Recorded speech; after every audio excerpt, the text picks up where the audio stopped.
Well, my friend, if you'd like to find out more about the Museum of the Bible in Washington, D.C., you have come to the right place. This is Weekend Connection. My guest is Jeffrey Kloa from the Museum of the Bible. What do you say we get connected right now?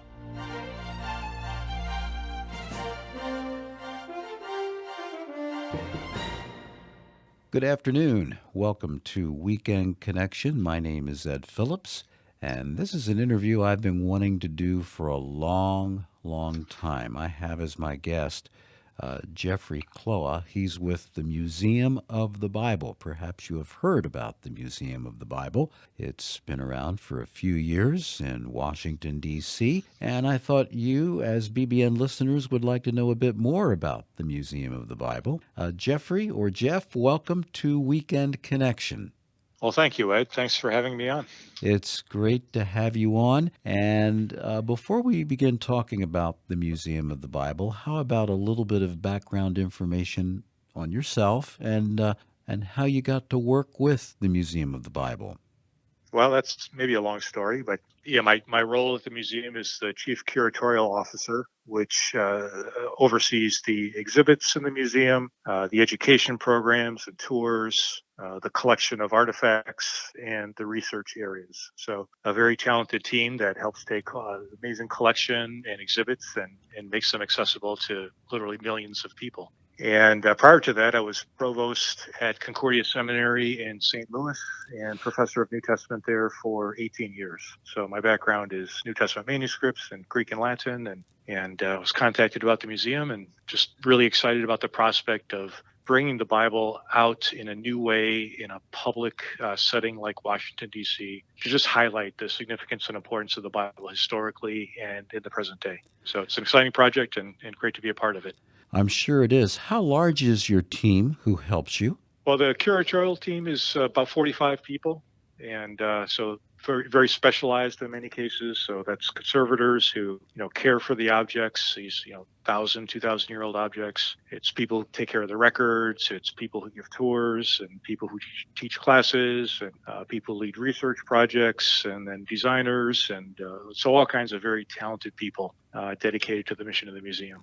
To add that my wife and I visited the museum, a few years ago when our son was living in the Washington, D.C. area.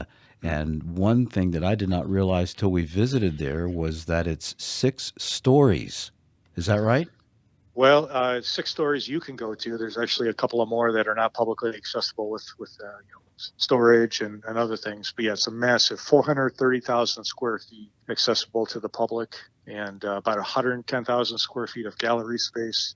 And yeah, it's a very, very large place. The constant feedback we get from our guest surveys after they visit is that they don't have time to see everything. My goodness, that's the truth. We You know, spent a half day yeah, there, and we barely yeah, we actually. barely scratched the surface. And it was interesting. We were in one of the sections, and I forget which one we were in, but we were sitting next to a man who was visiting, and he said, "Yeah, this is my third day here." And I thought, third day? But then Yeah. realizing all that's in the Museum of the Bible, yeah, sure, I could see spending a couple, 3 days really poring over all of the artifacts. Yeah, if you really wanted to go into detail, for example, on our History of the Bible exhibit, which is a very large exhibit on the history of the Bible, the manuscripts and artifacts from the ancient Near Eastern world all the way to the present day. I used to teach a whole semester course on the history of the Bible up to the 5th century, and you could almost do that in the museum itself. It's a massive, wonderful collection, very well presented, and you can go into great detail, or you can just come for the fun things. There's something for everyone. Yes, and the restaurant's pretty good too. The restaurant, right? And fun rides at a virtual fly through Washington D.C. We see the Bible in monuments and things like that. There's experiential. You can go into a reconstruction of Nazareth and experience what that's like in the 1st century. There's stuff for kids. There's something for scholars and everything in between.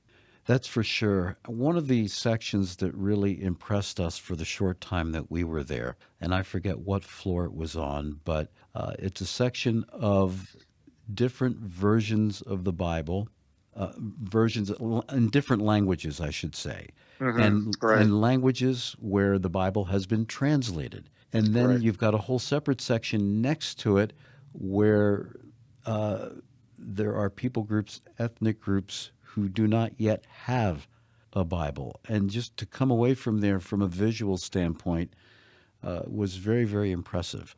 Yeah, that's I think a really effective exhibition. It shows there's roughly 6,000 languages in the world, and a little over 2,000 have significant portions, Old Testament, New Testament, in their language already translated and available. Many are underway, but many are yet to be translated, and it highlights the ongoing work of Bible translation around the world.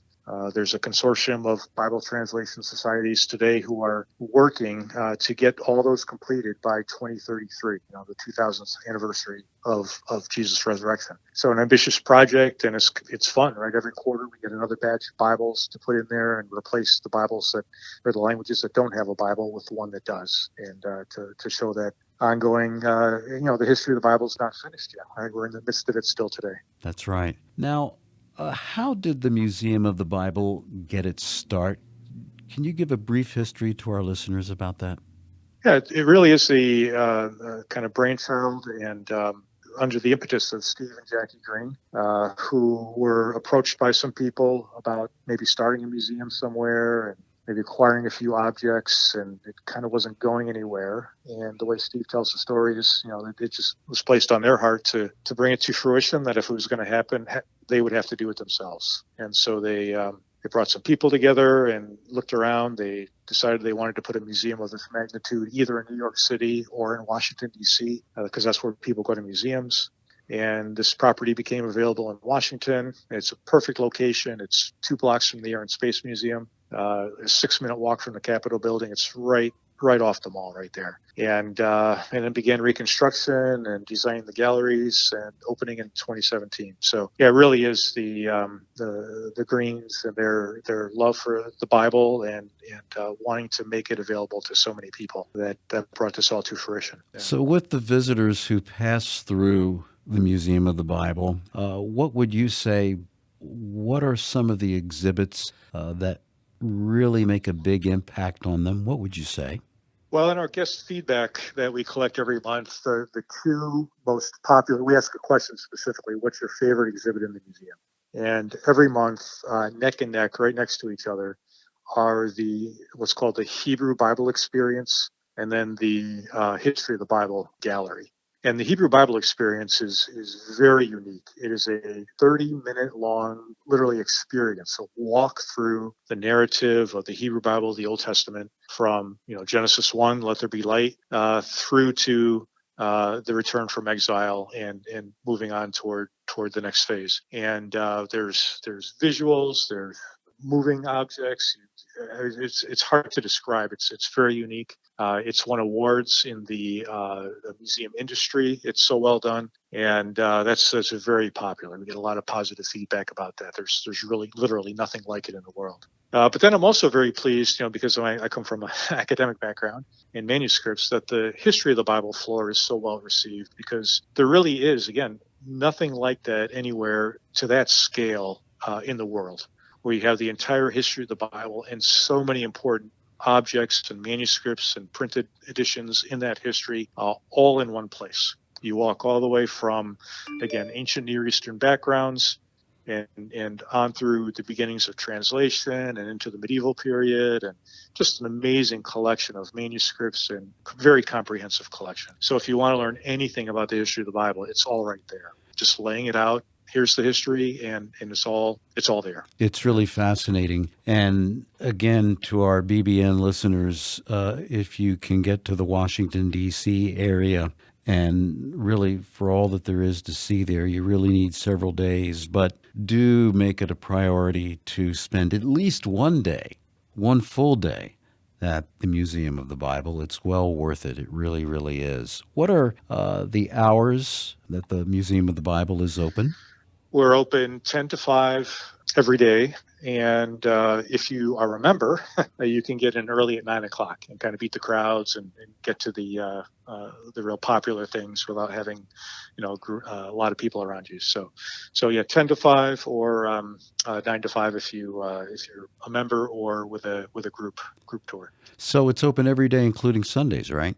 Yeah, Sundays are we are open on Sundays. It's as you might expect, not a huge attendance day, but yeah, we are open. And from 10 to 5. We don't open at 9 on Sunday mornings, but 10 o'clock to 5 on Sundays. I see. And if people obviously would want more information, they can go on your website. And what's your URL? The website is Museum of the Bible, all one word, museumofthebible.org. museumofthebible.org. Well, thank you, Jeff, for coming on to Weekend Connection today and for just letting our listeners know a bit about the Museum of the Bible and all that it has, and just so much to see. And it just, when we were there visiting, just even gave us a greater appreciation and love for God's Word. And the grass withers, the flower fades, but the Word of our God stands forever, doesn't it? Yeah, that's exactly right. Exactly right. Oh, my goodness. Well, next time you come to Washington, let me know. Be happy to show you a few highlights. Thank you so much. Thank you so much for joining us on Weekend Connection today. museumofthebible.org is the place to go on the internet if you'd like more information about the Museum of the Bible. That's museumofthebible.org. My guest was Jeffrey Kloa from the Museum of the Bible. I hope you enjoyed today's interview. Weekend Connection is a public service broadcast of the Bible Broadcasting Network.